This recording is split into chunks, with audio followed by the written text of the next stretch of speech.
Subscribe now. Notification, bro. Do all that shit. That though, summertime soon come out. Trust me, I'm back in the gym now.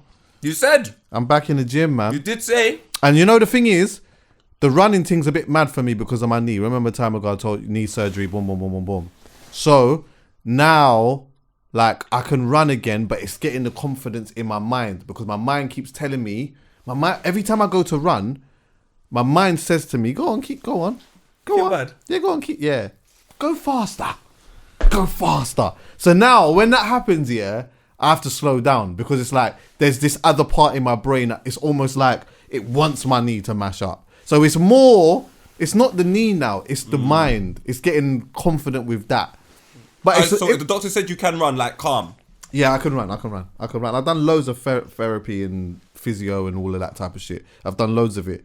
But it was so good to get a sweat on, my brother. Yeah, from running and like an incline walk. It just feels good. Do you get me? I'm starting football again, so I know how you feel. Oh yeah, for real. Every Tuesday, I'm back out. I met one of the brothers yesterday. Actually, shout you out as well in the dance. He's like, "What, football Tuesday?" I was like, "Come on." So yeah, because I remember the last time you said you was doing football, your cardio was not on the levs, bruv. Was not on the levs. I'm slowly getting there. People are seeing the technique. Come on, cardio is important. I'm on the same vibe. Massively, bro. Listen, I'm not gonna lie. Yeah, there's been times where my cardio's been so off. When I'm chopping, it's mad. Thank you, bro. Bruv, I'll be honest with you, big man. One time I chopped and got a stitch.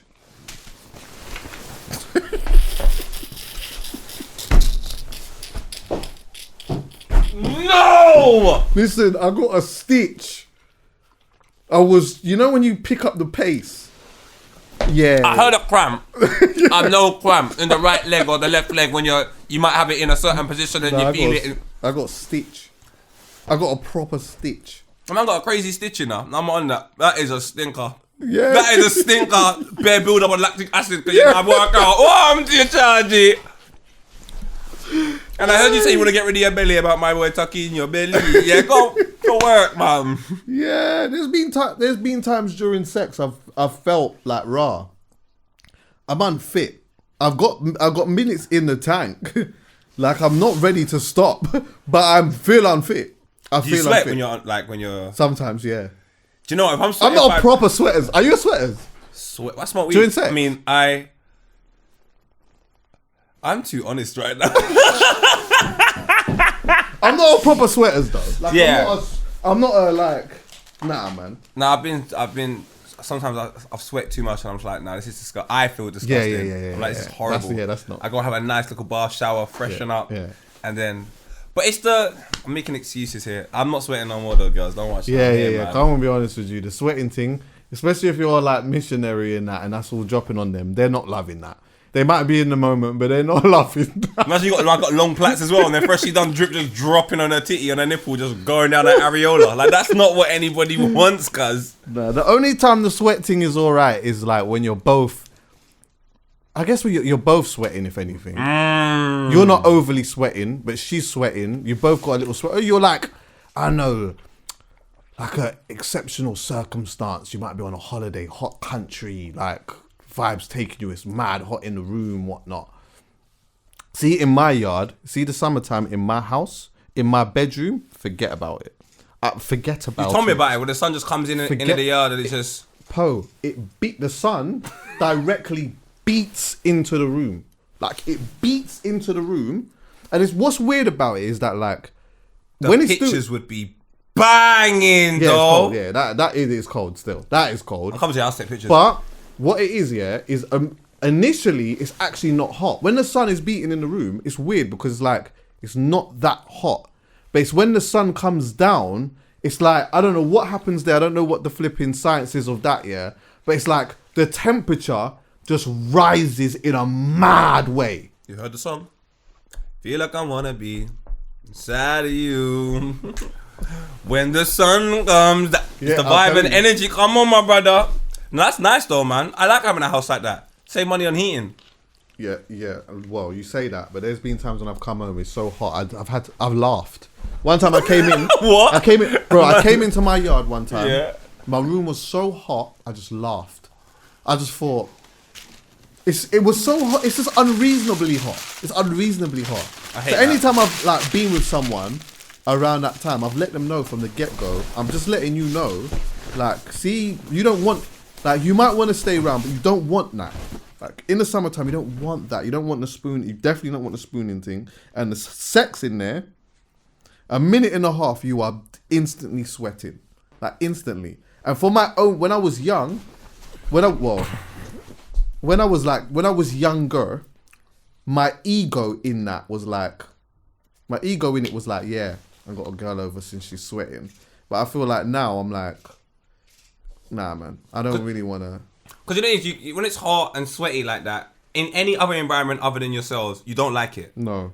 So then just because you're in your environment, you can't just think that anyone coming in is going to like it. And also, it's a bit creepy. Girl are thinking, does he want me to take my clothes off now? We've been here for 5 minutes. 5 minutes, cuz. So, man, do you know what I mean? Yeah. I like it to be cool and breezy. All right, look, let's talk some music very quickly. Do you know what I discovered is 20 years old, bro? What?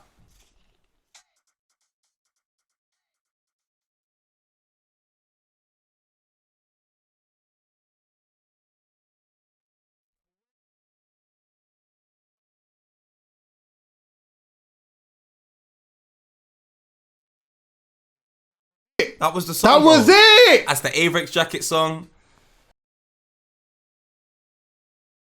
That is the Golf GTI 1.6 black with shiny rims beating out of the car. That's that time.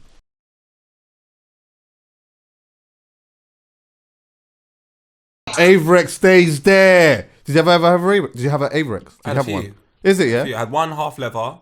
And then the rest of them, I really like the thin cotton ones because I saw like Dipset wearing them. Like there was like a baby blue one and it came in white as well. Yeah. So I just copied the Avrexes that Dipset got. I slightly feel like they're gonna proper come back. You know. Have you got one? I've got one, but it won't fit me now. No, I only had one. But I'm not gonna lie, my Avrex was cold. Full leather, half leather. It was cream. It was leather. Full leather cream. Yeah, cream and blue. Full leather cream. You had the ones from the So Solid video, bro. That is fucking bad, boy. I only had one, and I still got it. You still got your Avrex now? Yeah, I still got it. I bet you J2K looks like a man that still got his Avrex now as well. Is it, yeah? Yeah, he does, yeah. He does, innit? He definitely looks like a man who's still got his Avrex. I can't lie, I want an Avrex. Yeah, I know there's going to be a period where that fully comes back strongly, though.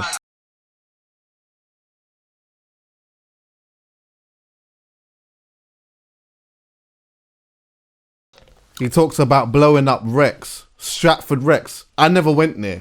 Didn't you? Nah. Oh my Lord. Under 18s in Stratford Rex apparently was like, so like I'd been to Stratford Rex, but I never went to the place that they like the event that they was going to. No, I didn't go to that. Man. So I went to like Stratford Rex like some years later, but just before it closed down. And so like going in there for the first time and seeing how big it was, because it was quite big in there, innit? Massive, bro. Like, at the back, the man them would just be congregating and. Is it? Well, so you went there from North, man, from North going Stratford Rex and yeah, that. but come on, man, I'm not involved in no violence. I'm a good guy, so there's no reason for anyone to go, where are you from? Yeah. But it still happened. Oh. Oh my God, bro! All the time, so they could just smell. They could just smell that you just didn't dress like. That's horrible, man. That's what the thing is. When you play songs like that, Huh? that's the memories it brings back as well. What ends are you from? That's the first thing I think sometimes when I hear early grime. I'm like, what ends are you from? The most commonly asked question back in the day. Yeah, what ends you from? And the killer is, yeah, it was just so upsetting knowing that it's the equivalent right now in war. You could be from Russia, not agree, but walk in the room, man goes, where you from? Russia. It's like, These times you don't agree with nothing they're saying. Yeah. That was like the ends. Yeah. If I went to Hackney, a man go, where you from? Oh, I live in Tottenham. You're having to run. These times I've done nothing. Yeah. I've not contributed to any of these problems. I just lived there because my parents went. Yeah, it's mad. It's mad, you know, how it just turned from like, obviously just being vibes more to just like, where are you from? But at the same time, underneath all of that, everyone was still on a vibes though. Because see when the set's happening, everyone's in unison. The beef happens again outside, or there might be one or two bits and pieces or whatnot. But remember, a lot of the time, the beef wasn't really happening when the main dons were on stage or when main things were happening. Because everyone was in unison then. Do you get what I'm saying? Was it because of a respect for the art? In a sense of like, that was our own real, like, you know, that's our only real escapism. Yeah, like, yeah. If we mess that up, we're back at it just going first sport. Yeah, do you know what though? I don't even think it was a thing of people looking at the fact of it being a if we mess it up thing. I just think in those moments, everyone was just locked in. Everyone was just locked in. Everyone was, and then as soon as this, it's like hypnosis. Yeah, when you hypnotize a group of people, you're just hypnotized. Yeah. As soon as you come out of that, then you're back on your fuckery again.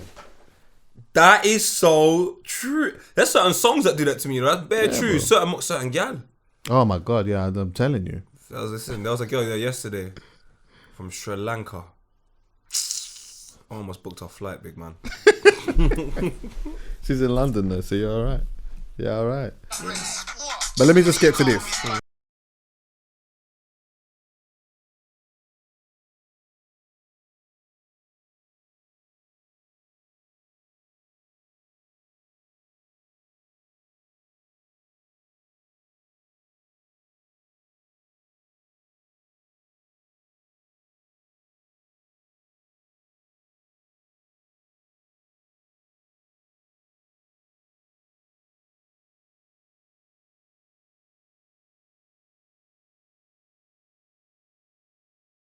Do you know what's so mad to me? This thing was... Lethal could spit, you know. Lethal was spitting in that tune.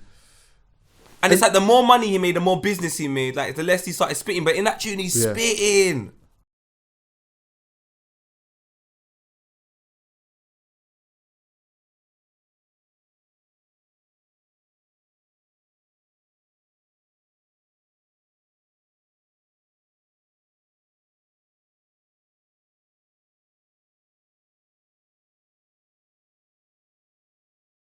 This thing was going... That Durex bar was so big. People used to wait for that Durex bar. When I bang girls, I use the Durex. They were so gassed. Yes! No, pick me. Liars. I wonder what happened to the other two, though. I wonder what happened to them, like... I wonder if it was like Lethal's brought them out a couple shows, though. Yeah. 100%. I went to one of Lethal's shows, actually, like time ago. Was it the show that he did in... Rated Awards one time I saw him bring him out, I think. Did he, yeah? I'm sure. He did, what's that venue in Shoreditch? Not Village Underground. XOYO. I'm sure that was the one that I went to. I don't know if he did, what's the one in Camden? King's Cross. What's the one in King's Cross again where Jump Off used to be? Scala. He did Scala as well. I'm not sure if he brought them out then. But, yeah, from then, remember they did the forward with him, Pow.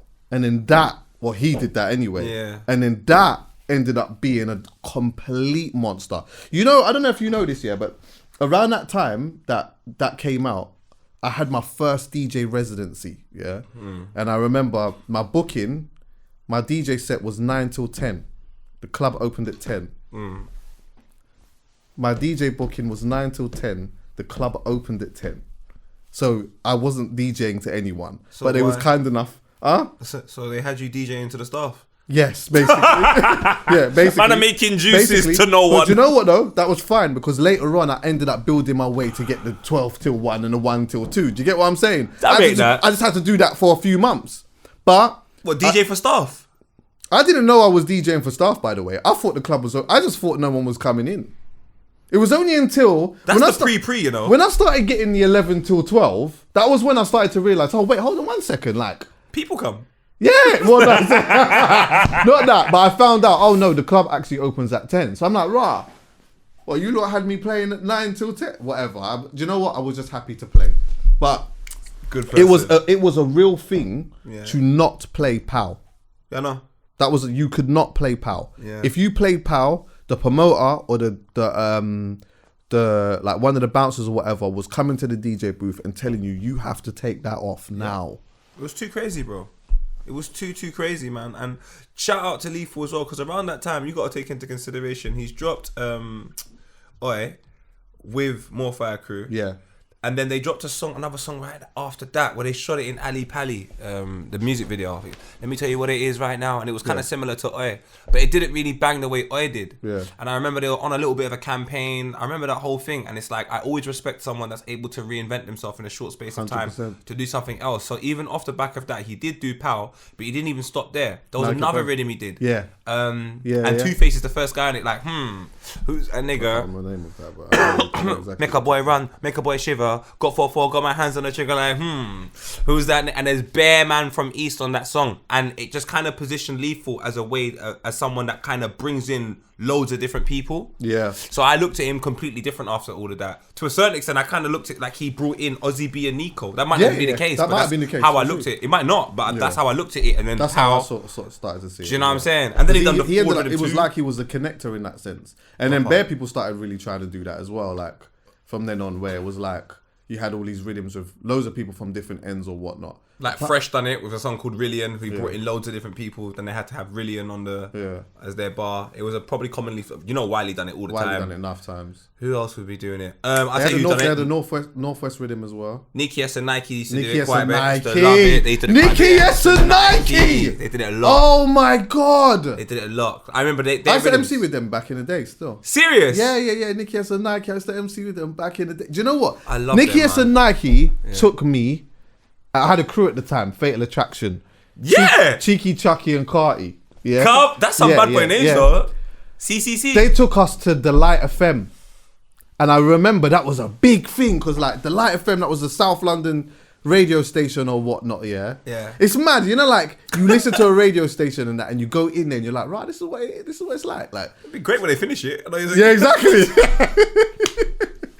It never met the expectations of what I thought it was. Do you know what I mean? As like listening to it. But yeah, Nicky S and Nike, you took me around South. I was going to South through Nicky S and Nike. Yeah, but they were them type of like, again, I looked at them as connectors because every rhythm they done, I would find Nasty on it and Bashy on it, and they were always them type of individuals that had loads of different guys. Desperado, like Desperado was on songs, and I just had such a respect for them bringing people together because some people just different. They play different roles within the environment or the culture in it, and the role that they played was to make sure that I could see Desperado and Bashy and Big Nasty and all these different guys that they wouldn't be on a song together. But guess what? We can make it happen. Lethal was like that as well. Wiley was like that. Fresh done it once upon a time. Who else was doing it? Who else did it quite a bit? Jammer was always doing it. Jammer did it. Boy Better Know did it, to be fair. That's what I like. Man, I miss them days of Grime a lot, man. They were such about, as much as it was crazy and maybe a dysfunctional family, it was a big family of people. They didn't all have to speak. But, do you know what I'm saying? It was a big family of people that wanted to be good. Exactly. Oh, do you know who was really the leader of it all, though? I'm sorry, man. Crazy Titch. Oh, shit. Well, Crazy, like I got Crazy Titch is just, yo, I got an interesting memory of Crazy Titch, Yeah. And it was like, I saw something, which made me think, like, he's a leader of young men. 100%. Like, he came to Area Nightclub, the same place where I had my first residency, and Eskimo Dance was there. That was where, like, Eskimo Dance first was, and everyone obviously from East and South and North and whatever was coming there and doing their thing. But I remember one time when he was there, he was with his brother and that as well. And they came on, they did a set after Dizzy. So it was like after Dizzy, after Wiley, whatever. And he had his own little moment and he was just bodying. Like he and his brother was absolutely bodying, And then I just remember like him being outside. I remember coming outside and seeing him outside and just bare people were just around him. And like, he's talking to everyone and whatnot. Like his presence was so big. He wasn't the biggest guy, but his presence was just massive, bro. Huge, innit? Massive. Obviously, it turned out however it turned out, but yeah, he was like, he was definitely a connector, innit?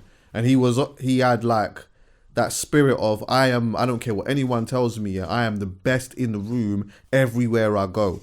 And if you think that you're the guy, then you better come and talk to me properly. Do you know why I like Graham? And I'm always gonna, and I'm not gonna say I miss Graham because it still exists for me anyway. I get to watch different interpretations of it now.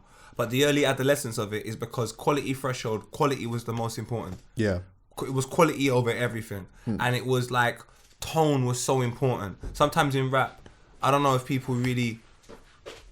All that. Are you from the same guys from Unit 24? Go on. Yes. Like, yeah, all around, like, for example, when I see certain rappers, for example, they have very similar tones. Like, people will take on, like, styles and they'll just be all very similar. In grime, you could not be the same as people. No. People used to get on Gets for sounding like Kano, and it's only now when I listen to it, I'm like, yeah, it was similar, but this is two different styles. Yeah. So it was quality threshold over everything. And I'm actually happy I come from that era, boy. Quality threshold over everything. I was talking to Titch the other day. We were speaking about it, and yeah, man. That's the thing that I miss, bro. I think more than anything, I miss the competitive nature of wanting to be good. Do you know, like, I'm very genuinely happy. Wanting to be good, Chuckie. Yeah. And you want to be good because it's not like, you don't want to be, sorry to cut you don't want to be good to strangers outside of the room. When you step into that room, that's the arena. Yeah, so if you will know if you're the best in that room. They will let you know. Right. And that's the indication to say I can take that energy elsewhere. Sorry about that. Yeah. No, it's the peers. Being around amongst the peers in that community and wanting to be the best. That's the thing that I loved. I love seeing that. And that was like, even though certain areas weren't getting on with each other or whatnot, the one thing that grime did have is that, like, you had different MCs from different areas in the room, and the majority of the time there was no beef. It was just, I'm better than you. We can be cool, but I am better than you. And now there isn't really any of that. Like, I think it would take a lot of convincing. It would take a lot of convincing in letting me know that a big crop of the artists that we have here now actually think about really trying to be good. I genuinely don't think that they do, you know. Barring Dave. Yeah, there's only a few. There's like a few. I think people's idea of what the best is numbers. Yes. Is popularity. And money. And I keep saying to people, and watch. In my school, and watch. The most popular guy got his ass kicked and the narrative was a different story the next day.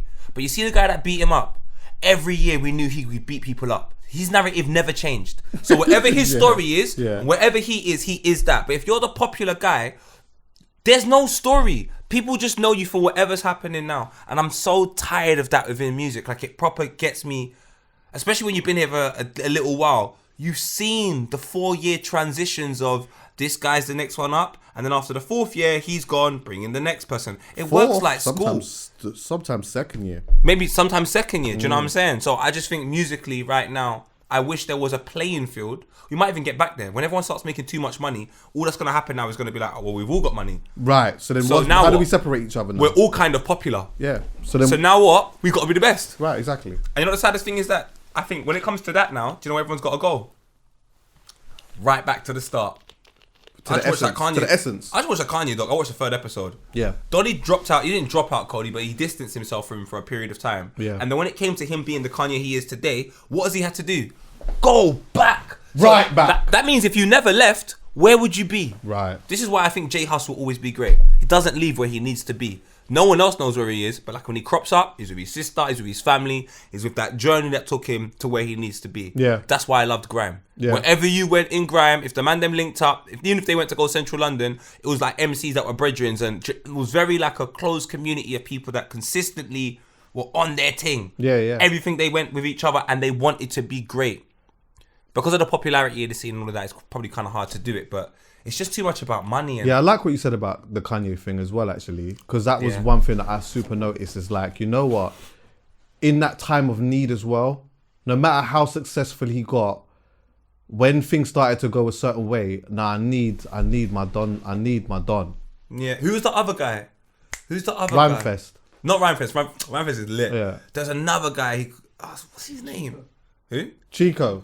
I think it's Chico. Yeah. It's just, it's nice to know that even, do you know what I'm saying? The people at the top will go right, like Skepta in grime. He's got the same people around him. I'm not saying that that's a mantra. You have to have the same people around you if they're good people. If they're bad people, doesn't matter about how long you've known each other.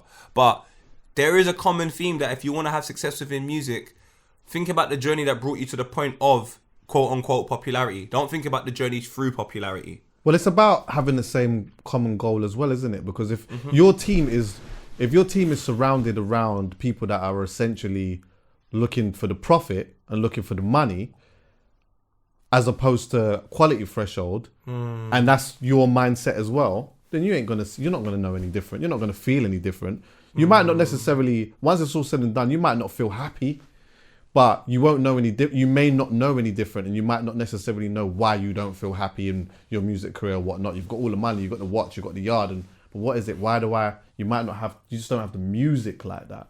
You don't even fuck with your own music. You're listening back to some of your old stuff and can't even stand it. That's an interesting conversation to have. How many artists, I won't say so much now because the music we make, which is quote unquote negative, is quite popular, so man don't mind listening to that. But there was a period, I would say 2012, 2013 to maybe 2017 before Skip.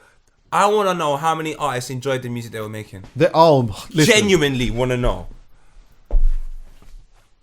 Go on, Chuckie. How many artists do you think were enjoying the music they were making? 2%. 2%. I think I've mentioned this a few times before, yeah.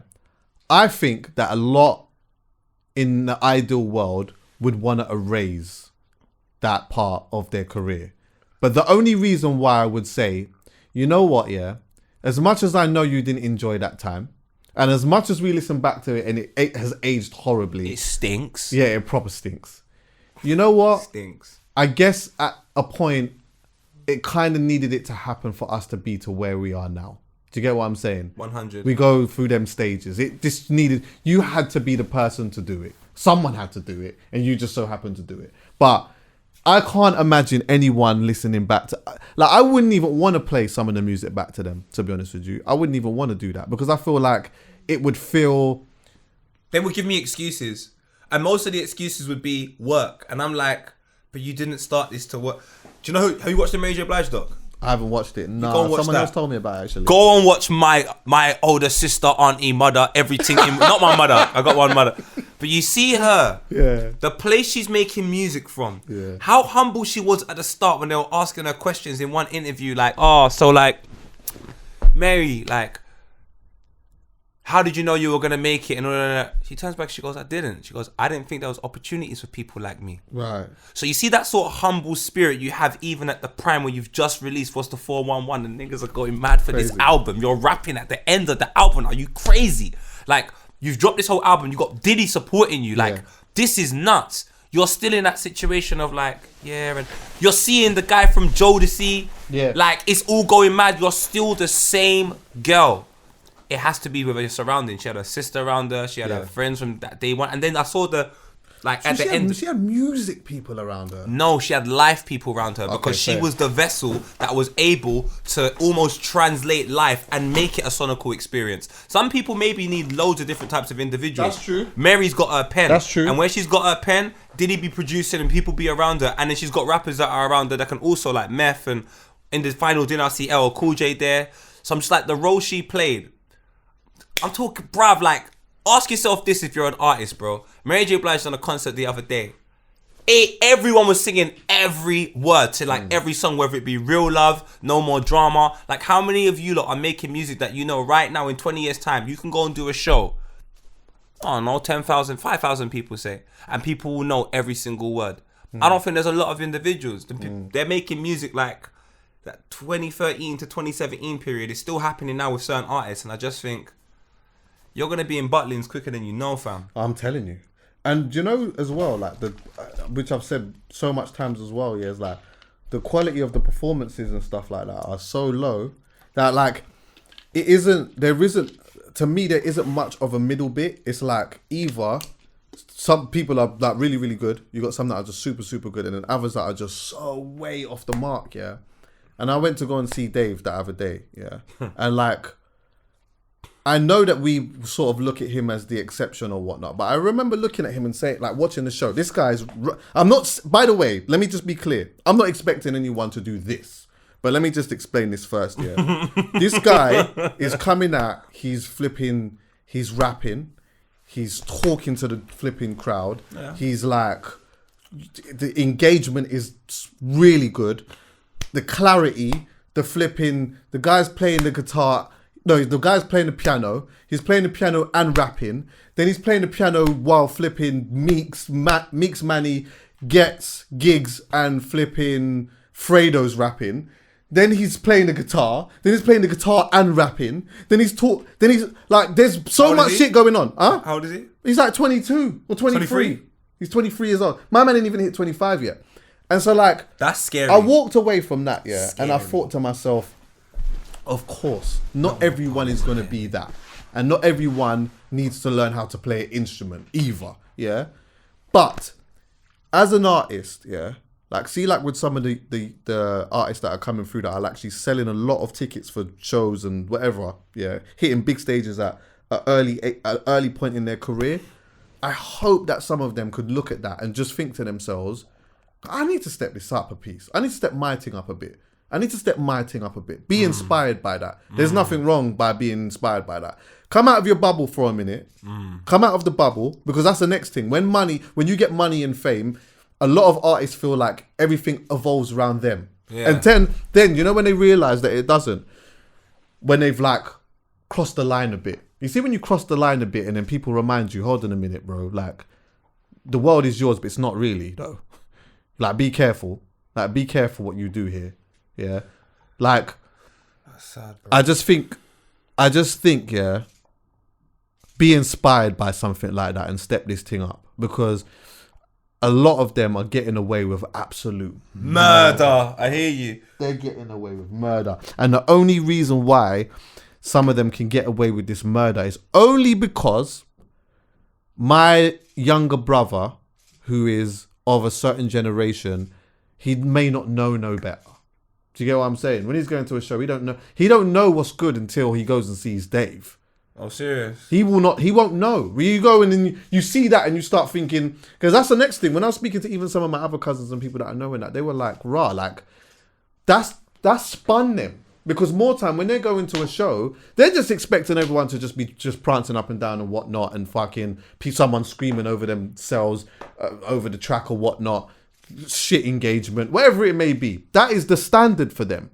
So when they see something that is out of the standard, it completely frazzles their mind. They can't even believe it. Do you know what? But there should be at least a middle ground. But the problem is, it's like, again, people care more about money than they do about art. But that's because our people that are making the music, we're not from money. So we kind of got to find the compromise. We've got to care about money, you know. On a deeper one, we've got to care about money, because we're probably got huge responsibilities like our mom, our dad, our brothers, our sisters, our ends. Like, so unfortunately, we don't have the luxuries that a middle-class singer from Middlesbrough can come in and say, well, I'm going to make this show like this. Just for your brain to be in that space lets me know that, do you know where I'm coming from? Like, life hasn't got so much stress for you. The people that are able to see it like that, people like Dave, they're just extraordinary characters. They're just, their thinking is just on a different wavelength for a 23-year-old. It's about legacy. I think sometimes you can see an artist and you can tell whether they are big in numbers or popularity or whatnot, or they're not. You can tell who's about legacy, who's about moments, as opposed to who is about just business. And that's why I say to you, like, I make music, Chuckie. I love the music I make, and I'll tell you one thing: if I just had music people about me, I wouldn't make music. Why? Because you make music because you love music, and all the reasons you love music have nothing to do with music business. Absolutely nothing. You experience the culture and the places the music exists and lives and breathes and the lifestyle of it before you experience the business of it. For being honest with you. Oh shit, sorry bro. Is that your mate? I don't know. Doesn't no one knock anymore? Yeah, this is it. Oh, lit. I might have to, do you know what? I'm going to get a light slingshot. Anytime that door opens, bye! Straight in your forehead. And like put shit in a Yeah. That's what Steve-O would do. That's 100%. He put it in Miles' bag once upon a time. I know. Oh God, but yeah, man. Yeah.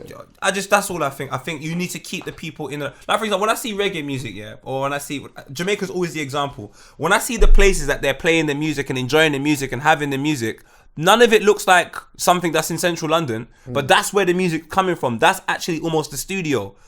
The studio is the village. When they bring the sound system on the strip and there's little kids watching his interpretation of everything, and he's like, rah. And who knows what that little child's gonna become, because that environment is what's building him to become a musician, his lifestyle. Not being in a building from 9 till 5 with some guys that don't even know it, and it just doesn't make sense to me. It proper don't. So I advise artists anyway.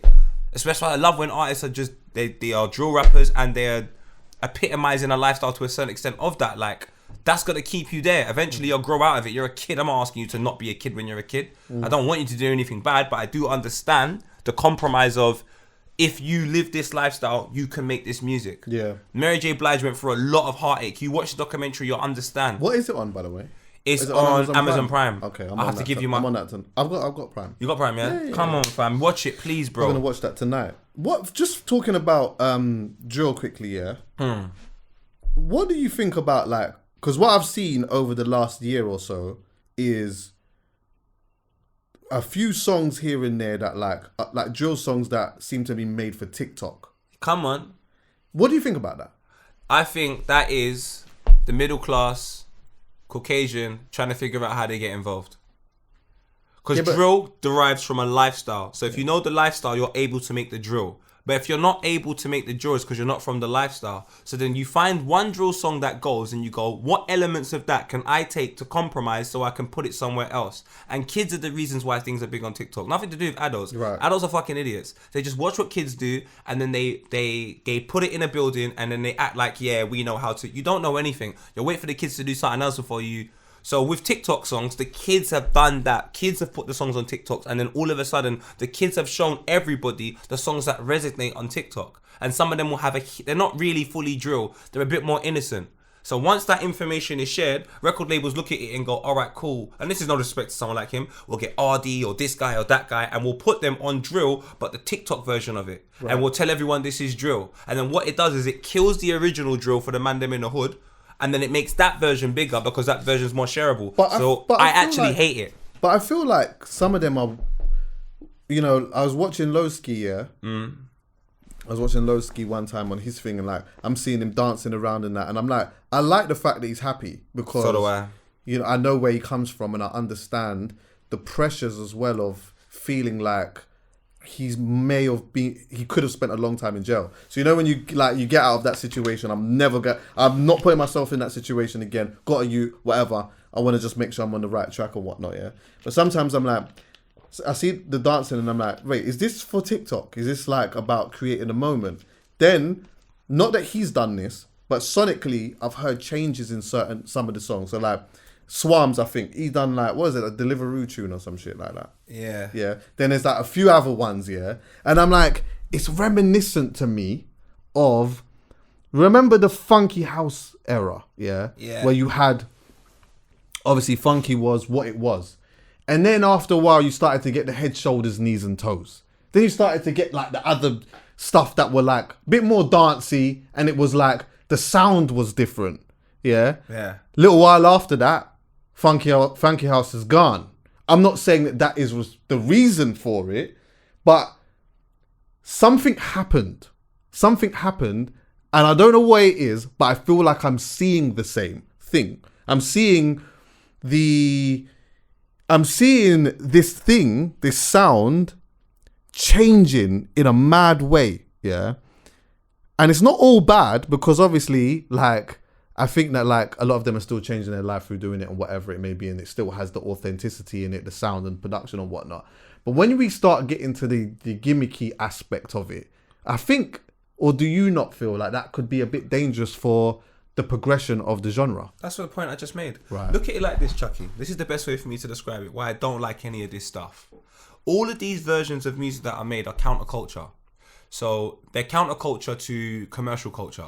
So it's like there is no space for them in the commercial world. So we make a sonical experience over here in the hood, and we make it popular amongst a working class demographic, so to speak. Yeah. The working class demographic is bigger than any demographic in the whole of England. So if the whole of working class demographic like it, all of a sudden what happens is it becomes a big genre of music. It epitomizes struggle. The music that probably does the best is struggle, whether it be Adele moaning about whatever she's moaning about, or man them talking about guns. That type of struggle was always elevated. Facts. All right, cool. Now that elevated struggle from the working class people, the middle class individuals that want to control it don't understand it. Yeah. So because they can't understand it, they need a way to police it.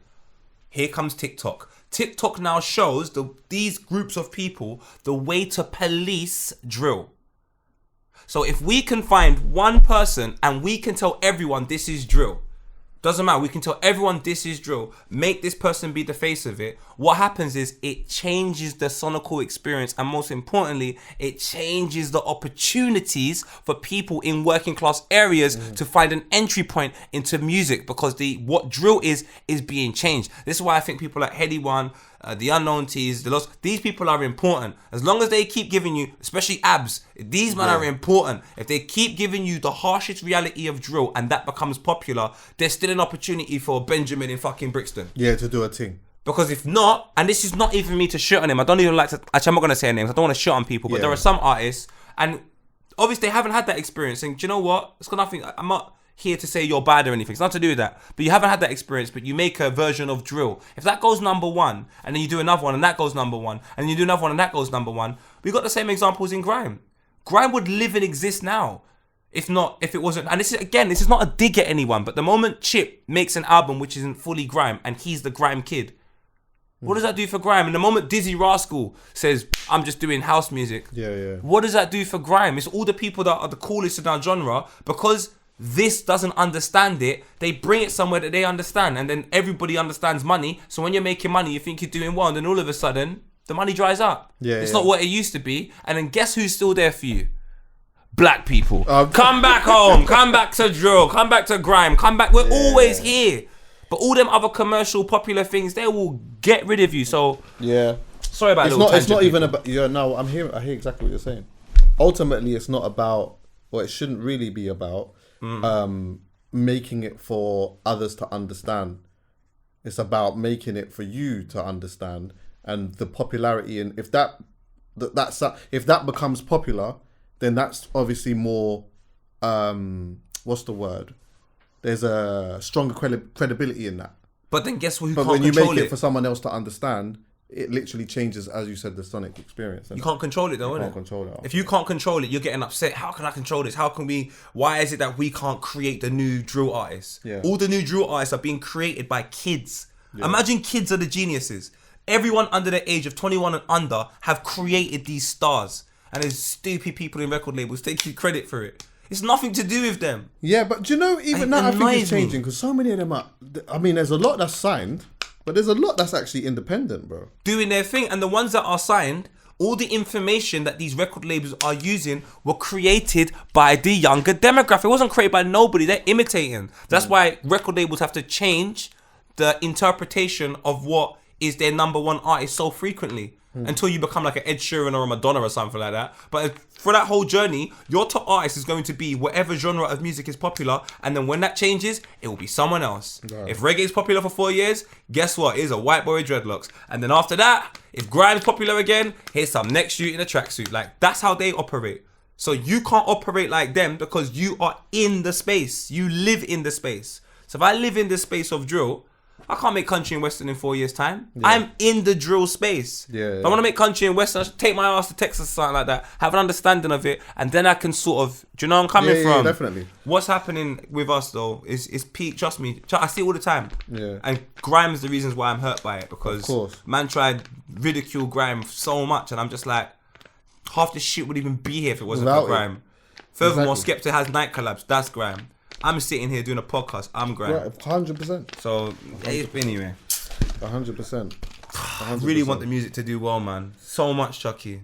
Yeah, I always want the cream to rise to the top. Do you know what I'm saying? I always want the cream to rise to the top, innit? And like, again, when I push my excitement of the fact that so many are able to change their life, I then start looking at the quality. I then start looking at, what is it that you're really doing? And when I start looking at that, I'm like, oh man, like there's something infiltrating your brain here. There's something infiltrating your brain. You don't need to do that. You don't need to do that. And that could be dangerous for your own sound. So when I'm starting to hear some of these versions of the music, I'm like, okay, this is cool, because you know what? This is going to be great for a couple of years. And then what happens when everyone is off that? Then So they then move what on to the about next things. Then what happens then? So then what about the individuals that are here before a lot of the artists that come? Don't they feel that they have a responsibility to guide the younger individuals into a place and a space where they can be making money forever? Is not there just any for of 4 that years? happening? That's the one thing that I'm curious to know about. Is there any guidance in that sense? No, I think... Like, is anyone... No. This is like... Not really. I think as well, yeah. Do you know why I think it might be difficult to do that in this day? Maybe. I could be wrong in saying that, yeah. Saying this. But in the first instance of trying to actually sit down and have a conversation with my man who's cutting through and whatnot, yeah. None of them might even look at you and say, well, brother, you don't have a bus down, no? Like, what have you got? How are you schooling me and you ain't even got your own? How are you schooling me if I don't? So the mentality is off from the get-go. But not everybody's like that. I think there are some people like that. I'm never going to question that at all. But Yeah, I true. do have a lot of encouragement for the people from the community that I'm privileged to be a part of. It's a very intelligent group of individuals. And if they're guided from a younger age and they're given logic, they will take it on board. 100%. It's just that unfortunately, there's not a lot of logic given to them. Everything given to them is almost like... It's funny, innit? Like in music, I feel like sometimes you're conditioned the way you're conditioned in school. You start in year 7, you leave in year 11. So many happens to so many musicians. And they actually don't even realize they're just part of a regime. That's all they know. And then when they're in year 11, they don't even know that they're leaving. Yeah. They end up starting making desperate music, doing stupid collabs that don't even work. And choosing Paris Hilton and shit like that. Like, what the fuck is going on? So I'm always of the sentiment that there should be someone in a record label or people in a record label. I understand it would be a compromise because you've got to keep the lights on, but they actually show the individuals that are speaking to a particular demographic what happens when we get involved. The demographic you're speaking to right now will consistently for a period of time support you. The moment we bring you to our demographic and our playlist and all of that, these individuals, they pass and go. If you've got more of them than you have of them, you're never really going to know what your business is at. Because if you have 20% that, and 80% that, all your money's coming from, most of your money's coming from that, yes, but you see them, they'll be gone in 3 years.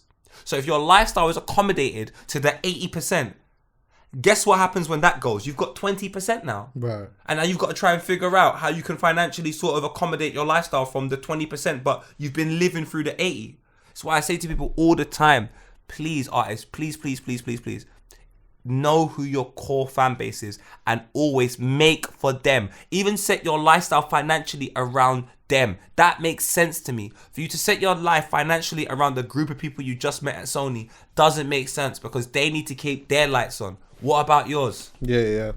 Do you understand where I'm coming from? So they're going to change the Sonical experience, Chuckie. They're going to change everything. Well, do you know what? It makes more sense to do that anyway because whenever you do then sign, you can leverage more. Do you understand where I'm coming from? If you don't have that, then you can't leverage. That's why I love H. Yeah, H is cold still. Rude boy, he came I in. fuck with H heavy. H went there. He went to the label, fam. Got whatever he needed to get from them. Realized that he's the power and said, "Bye." Yeah. All my guys, go and get your 80. Go get your 80 to 100%. That's what you deserve. You create all the boys that are responsible for creating drill, grime, all of these musical genres. You lot are geniuses. Geniuses with gifts from God. All of you. I don't care about the circumstances you're in. Yes, they're bad, but guess what? Look what white on white crime is. Ukraine versus Russia. So don't worry about that. The most important thing is that you own your shit. Yeah. Own your shit. That's how your music stays for. Mary J. Blige doc. That's the best thing I can say. Watch that Mary J. Blige doc. I will do, definitely. Please, bro. I'll also though, I will give like a light little credit to Glyn and Ricky Blue though, because they're the ones who signed him. They signed H to their since '93 label. Shout them out, man. See, with them, they are not giving out contracts that are killing people though. Do you get what I'm saying? They're not signing. They're not signing on a thing of here, yo, boom, 9 albums, free this, that. We want X, Y, and Z or whatever it may be. They understand the culture, and I think that because they're of it, and we don't have a lot of them. But But I would always, if I had an artist and I was ever looking to entertain some type of conversation, I know the few people that I'm going to in this business when it comes to that. If we were ever going to do that, I know the few people that, because I trust them, and hopefully as time goes on, there'll be more of them. But the reality is, as you said, the fact will still remain the same. A lot of those companies the lights need to be turned on. And the killer is, I can't even, like, the people that work at record labels, I can't even get on them. Like, you got families, you've got kids, you've got bare stuff you need to do for yourself. But if you love this culture and you love what the younger demographic people are doing to create new musical experiences, like I said, drill, it's right what you said. TikTok is changing the experience. But guess what? All them people that are changing that experience on TikTok are not from the culture of drill. They have no understanding of it. They just want to fit in. Yeah, but I guess the point that I was making more so on that is it them that is doing that, or is it the artist that is doing it because they feel like, oh, this is... Well, you can see the way that the algorithms work on TikTok anyway. I'm not saying you, I'm just saying in general. It's like, right, the algorithms work so well over there. This has bust through that. You know what? I'm not making it this for TikTok, but I'm so happy. Right. I got a song. I can make a little young dance to it. If it blows, it blows. If it doesn't, it doesn't. I wasn't doing it for TikTok anyway. Because I do, this is the thing, That's yeah. kind of, I do believe, though, Yeah. I do believe, as much as we can sit and criticize the business, yeah, I do feel like there's still a lot of brainwashing or conditioning that artists have, that they have, not necessarily from a label, but just from their own mind and things that they've seen and the things that are pumped into their brain, where they feel, you know what, like, I could do that. I could do that. Yeah. Do you get what I'm saying? I could do that. You don't know yourself, though. And that's one thing as well. Imagine that. Imagine being like 17, 18 years old and the world expecting you to know yourself. Go and make your damn mistakes. I don't care if artists are making little dumb songs, this and do that. Go and make your mistakes, but they need to be yours. So when we're talking about these TikTok situations, I hear you, but that means you're in the environment. Fredo's the best example. It's why I love this guy, bro. When he made that is it TikTok or something, what have you? Well, there's that horrible tune that he But had. he came forward and said, My bad. My bad. I love that. My bad. I love that. My bad. Like, he's and come you know forward. what? Scrap You know what everyone he said else. as well. What I loved. But his friends not the man them didn't pat the man up. man. You man was in the studio with me. Right. So what he had to, I feel like, I don't know, but everything I see this guy do right now, although he's a businessman, which I love, it does have an element of, I'm still out here with my man. Yeah, Fredo's a G. So then what it says to me is that is what that's the energy that he takes to work, which allows him to progress. Right. If it was the other way round, there would be an issue. He knows his struggle. He knows his story. He knows who he needs to feed. He knows what lights he needs to keep on. I think the lights he has to keep on is more important than the lights that someone else has to keep on. I love that example. Do you know why I love that example as well? Because let's just say no one said my bad, but everyone just... No, let's just say everyone thought this tune was mess. Yeah? The man them didn't really love it. He puts it out. And everyone's thinking the same thing, but no one's really saying anything, yeah? And then now it comes outside. It goes outside and it goes off and does a complete madness.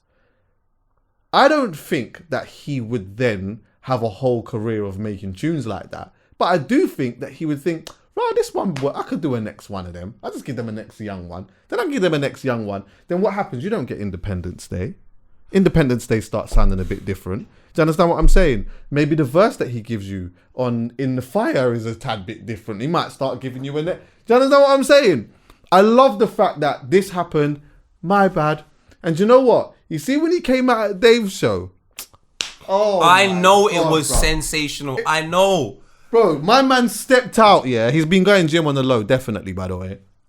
He stepped out in the Ross Clark fitted thing, whatnot. The crowd have gone mad, bro. The gal in it. Mad.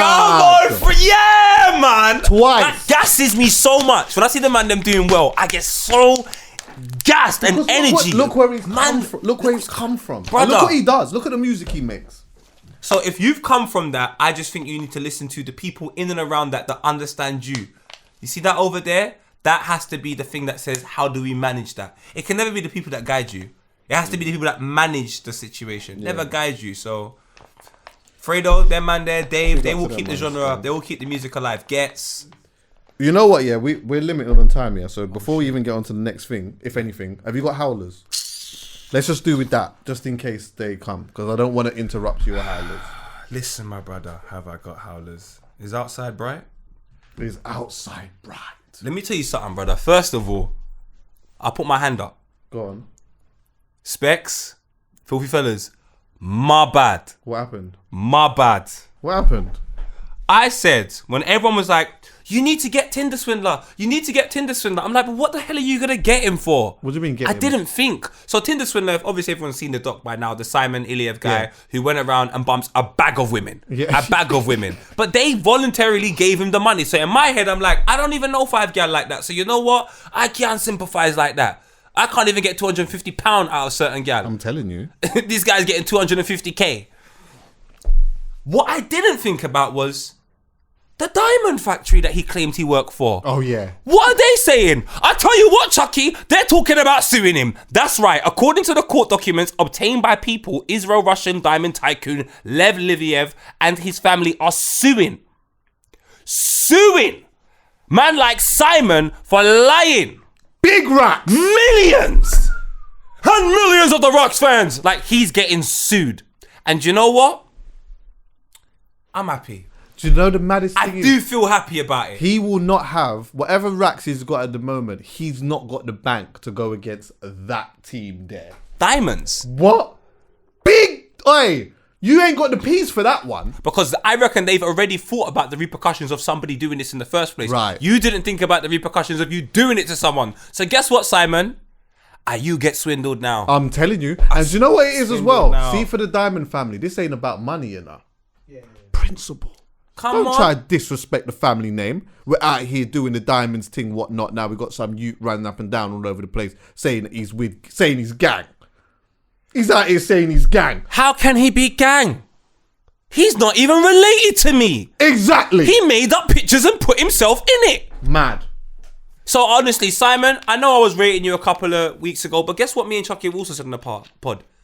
Hypocrites. Oh, yeah. Oh. And you know what my mind is like? My clothes. I can change them. You can't tell me nothing. To bits. All right. Moving on. There's a big stinker for British media. And I have to make this very, very clear. I'm not for war. Nah. I love and peace. Strong. But one thing I don't do within war is segregate who is more important to survive unless it's women and children. Right. There is no other segregation for me. It doesn't make sense. Is that how England feels? Let's find out, shall we? Marching in, it's changed.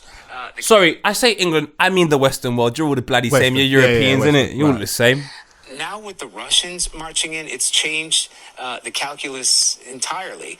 Tens of thousands of people have tried to flee the city. There will be many more. People are hiding out in bomb shelters. But this isn't a place, with all due respect, like Iraq or Afghanistan that has...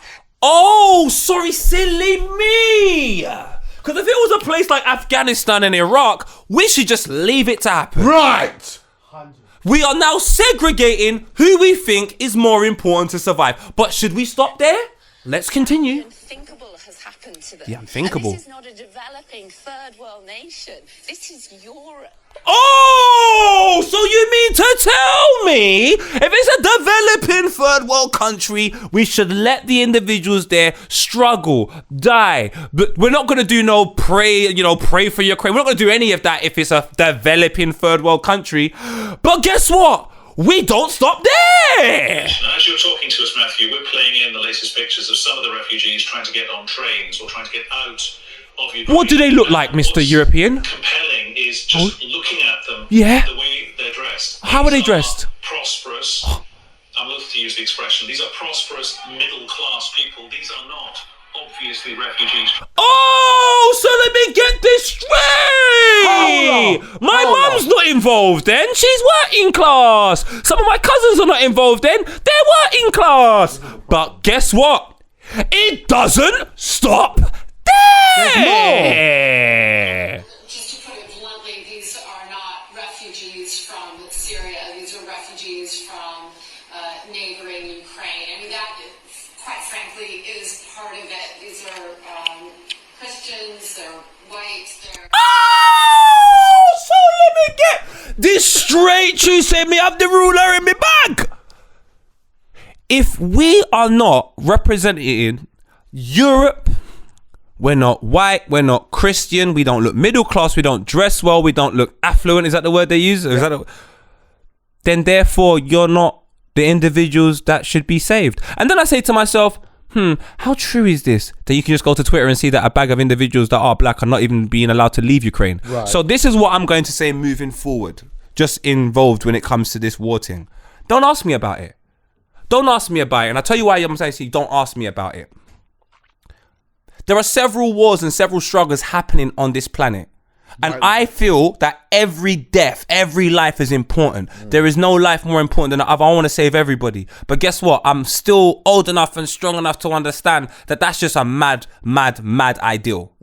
So one thing I'm not going to do though, is I'm not going to say me saving this and the people that I work with is more important than saving them. Right. If I can save any life, I'm going to save every life. But guess what these people within Europe have done? They have gone on television and they have given you their opinion of who you should save. And then I ask myself, I wonder if that is an opinion that is shared. I believe it is, Chuckie. Massively. Because I believe the Queen, on Christmas Day, sits down in front of a camera and wears many jewels from countries that she's conquered and then says to you, hey everybody, let's be happy. And then all of us sing things like God Save the Queen at football matches. Honestly, after this right here, I'm out. I get it. You don't want brown people here. I get it. But guess what? Shouldn't have mashed up our fucking country so we have to come here to work. For you to be doing this, war between Ukraine and Russia, that's called white on white crime. Black on black crime exists in estates and fucking areas. You see what white on white crime is. So I'm not involved anymore. I am actually disgusted by the media and the way they portrayed it. You lot have had a howler. One of the biggest howlers so far. Massive howler. This goes into class, innit, as well. So it's like the way that we see. This is all conditioning too, by the way. Massively. So like, sometimes it's almost like some people don't even know what they're doing when they say this. This is so deep rooted within them that they look at, if you are from here, you are inferior. They gloss it up by saying it in different ways. But ultimately, essentially what they're saying is, this is that and this is this. So we need to save this before we do anything here. That is a massive problem.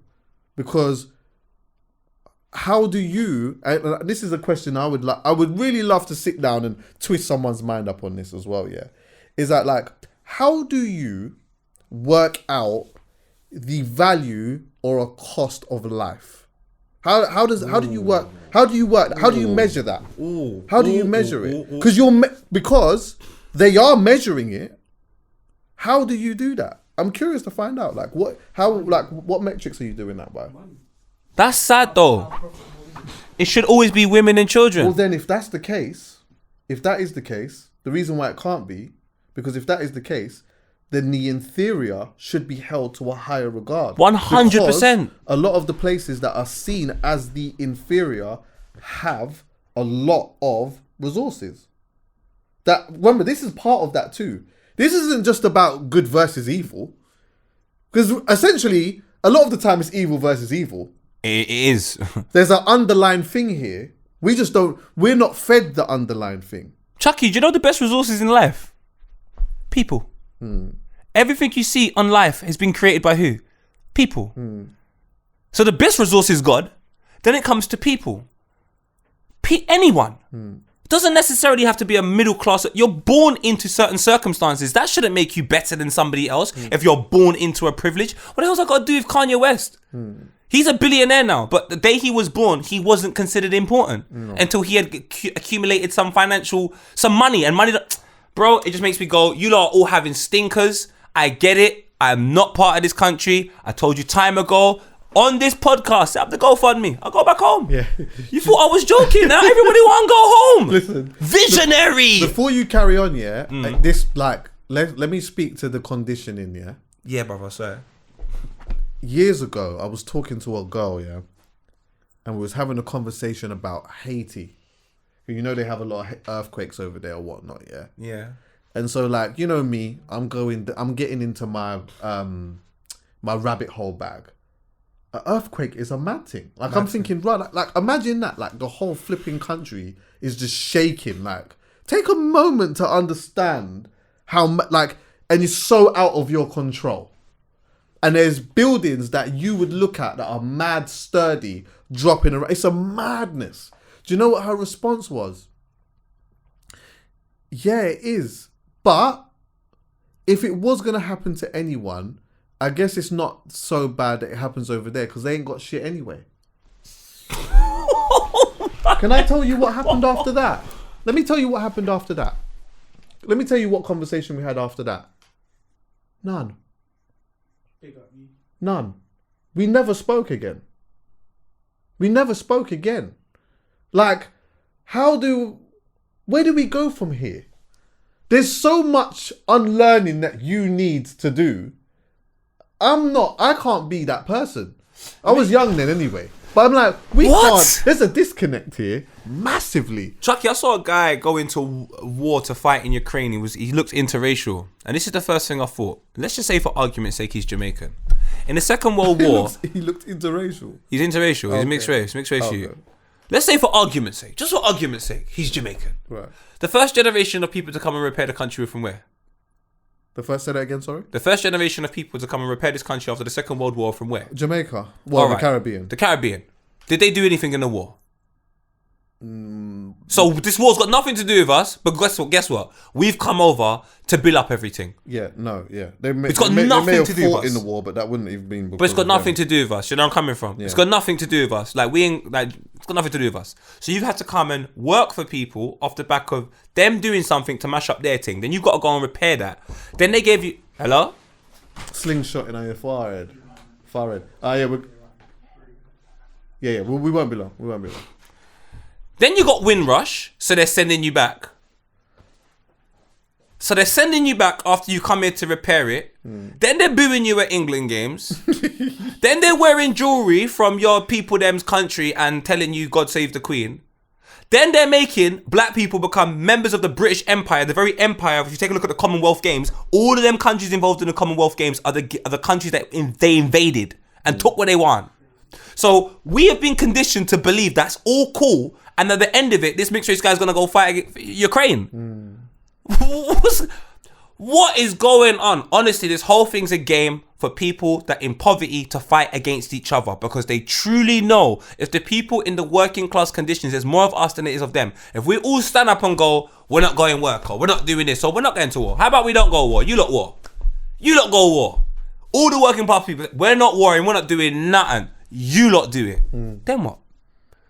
I said on the pod before, yeah, politics is inherently rooted in literally everything that we do. Yeah, whether you say something or you don't say something, whether you do something or you choose to not do something, you're making a political statement by doing that. 100. I just want it to be clear, yeah.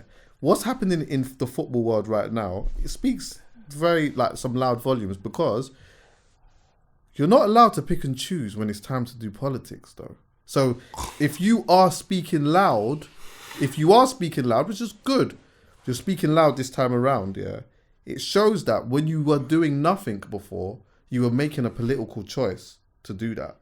Let me show you one of these political choices. Mesut Ozil was forced, I feel. I don't know, but Mesut Ozil had to go to Turkey to play football. And some say because he spoke about the injustice the Muslim community were going through in China. So they shipped him out because Pro got rid of him. He wasn't on no games. Anything to do with China, he wasn't it. What did China do today off the back of England supporting the Ukraine? They pulled the rights for Premier League football to be shown in China. Just Google how much people are in China. And that will let you know how much money the Premier League was making off China. And after you was defending them, getting rid of Ozil, guess where we are now? They're not defending you because it looks like they're defending Russia. So I'm with you. Don't pick and choose when it's time to do politics. I think you should just do what's right. That's what I'm a firm believer in. If you do what's right, eventually it all makes sense. But you kicked out a footballer, potentially a young Turkish footballer, Mesut Ozil, going to play for Fenerbahce, kicked out of Arsenal. Arsenal couldn't even play him nothing, purely because it seems like he was talking about the injustice the Muslim community is going through. Right. and now there's no Premier League in China. Mad. That's probably where you make most of your money. For me, stinker. It's a howler. Have you got one more howler? You good? No, do you know, I'll give them two because there was something else you were going to say as well. So No, I don't have nothing, but I wanted you to finish. I know someone's coming in, but I just want him to just finish off his howler quickly. Sorry, my bad. let me show you the last howler, man. I'll pay for And you got to put this on screen. I'll pay for it. You have to put this on screen, big man. Go on. And I'm going to show Chuckie because I sent it to Chuckie. Chuckie, I send you a lot of the howlers now. I send you some of the howlers. I love this bit. Go on. Now, God forgive me, fam. If I bust my 9. God forgive me if I bust my 9. I don't want to get locked up like Shine, but yeah, diss my mum, so you cross my line. I'm going to diss someone's mum. But as far as I'm concerned, she is the fool. Mum with the UK's biggest eyebrows faces trolls who threaten to call social services. Darling, take a look at your eyebrows. You what? Take a look at your eyebrows. Take a look at your eyebrows. What is wrong with you fucking idiots? That looks like 2 Rolls Royces right here in your head. What is wrong with these fucking idiots? Look at that. 2 more inches is blackface. You look like Batman's cousin. 2 more inches, it is blackface. 2 more inches, it's blackface. I'm gonna go off the record and say she's racist. That was still. Yeah, I'm gonna say she's racist. 100%. I feel like she's racist. 2 more inches and it's blackface. And here, how it happened. Where is it? Because this is the most important thing. She used a treatment on her eyebrows, and it just kept getting bigger and bigger. It was some type of dye or whatever. She started using a liquid linear. Get bigger brows 1 year ago. They started off normal size and they just got bigger and bigger over time. And now they're so big they look like that. Now, as far as I'm concerned, my GG, when I walk down the street, I don't see eyebrows like this on a regular basis. I don't. So if you're gonna get angry with me for you not donating eyebrows to Bolt, of course I'm gonna be upset. Because some of my eyebrows, you doesn't have no eyebrows. You have enough eyebrows for the whole of Jamaica. You're selfish. You're very selfish, in fact. Put Bolt in the screen as well. And then you want to do poses with these eyebrows. I'm sorry. It looks like duct tape. It looks like duct tape. It looks like someone's going to take that off, put it around your mouth and tell you, shut up. I'm not happy. It looks like black melted leather. Black melted leather. Yeah. Darling, you look like a zebra crossing. I'm just not on it. I'm not happy with this. I want her out. It literally looks like they've cut a bit of a trap star jacket and stuck it on her forehead. How can she be surprised that she's being trolled? You wouldn't know if she's surprised or not, would you? You're fucked. That's amazing. She can't make no expression. Imagine when she's angry. When she's angry, they touch. When she's angry, she's got a unibrow. This is a A unibrow. Nah, I'm sorry, but you know what? That's my howlers for this week. I think the biggest howler, usually it's a bit more comedic, but that one in the middle. Man, don't always make be just whatever the howler is. If it's serious, it's serious. It's serious. I hear you. Yeah? I hear you. Whatever That one in the it is, middle. it is, innit? Chuckie, that one in the middle though. I loved it. That was a howler for me. I loved it. All right, listen anyway. Thanks for listening, everyone. Okay, one thing that everyone needs to see, probably the Mary J. Blige documentary on Amazon Prime. Even if you're not familiar with who she is and what she stood for, you should definitely check that out. I'm going to. Dame Dash interview. It's come out a week ago about it's just talking about business, independency. Spoke about Kanye West a little bit. Please just go and watch that. He speaks about Jay-Z a little bit as well. Says there's no problem. So right. He said something. So he says powerful things. I'll never beef another black man. He's a powerful brother. I loved him. Weston's got a new rhythm out with King Promise as well. That's a banger. Bad and Rude. Koji Radical.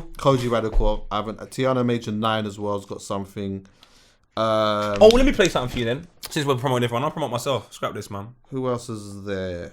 There's a lot of new music that's dropped today. Is there anything that anyone needs to know about? A brand or anything like that? Wait, Chuckie, let me play something. Nah, man. Free Palestine, isn't it? You're doing that stuff? My brother. Listen to this. He's a madman. Listen to this, please, Chuckie. Let me know what you think about my 16. I just done a tune of Splurge Boys. Oh, they're cold. Yeah, starry night, I want no night. Like I'm chilling in a Rolls Royce. Why? It's cause I'm chilling in a Rolls Royce. R.I.P. Nana, accepting God's choice. I never knew love till I knew pain. Why I want teeth, I'm too fake. And if you pillow talk, just get in the drawers. Just know that hoes tell, but we all got flaws. What? Yeah, I won't get our romance, but clearly damaged. Cause we got nothing in common. Tiffany had this shit. Yeah, get drunk and not mad. Cause you the baddest. Well, Woo! The phone started Listen, ringing, man. When is the EP or something, my brother? Just fling one out on a quick, you know what I mean? I need to, innit? Do it, just pull it on the quick spot, man. It's coming You know what I soon. mean? It's coming soon. I can't lie. We got a couple. That little vibe there. I'm feeling. You need spirity. one, bro. You need one. Just a light, like, just no pressure. Like, not on a pressure, not on a, hey, everyone, on the, 2nd of April, my thing. Just Drop you know it. what? Boom. I've got a little vibe. Check it. Do you get what I'm saying? Only if you could DJ on it. Like if you could be the voice on it. I want to do I'll a do that. smooth one. I'll like do a that. smooth one like that. I'll do that. Yeah. And then yeah, you yeah. could just be the person I'll talking do on that. it. All right, sweet. Come Bluetooth, on, bud. brother. I'm Yeah, being serious. man. Yeah. 100%. That's because I've got the rhythms already, so it is what it is. 100%. It's done then. 100%. It's done. On Peter, I'll do that for you. If you ask me, I'll do that for you. 100%. That's love. Yeah, I man. love Chuckie here now. Come on, man. Spirity living, man. Hey, the episode next week is likely to be a deep one still because it is the anniversary of Pete. But we're gonna sit and have a Amazing. conversation again still. Yeah. Amazing. Happy All right. birthday, Alhan. Yeah, man. Happy birthday, Alhan, as well. Yeah. Love and guidance, everyone. And Critical, happy birthday. Subscribe now. Notification, bro. Do all that shit.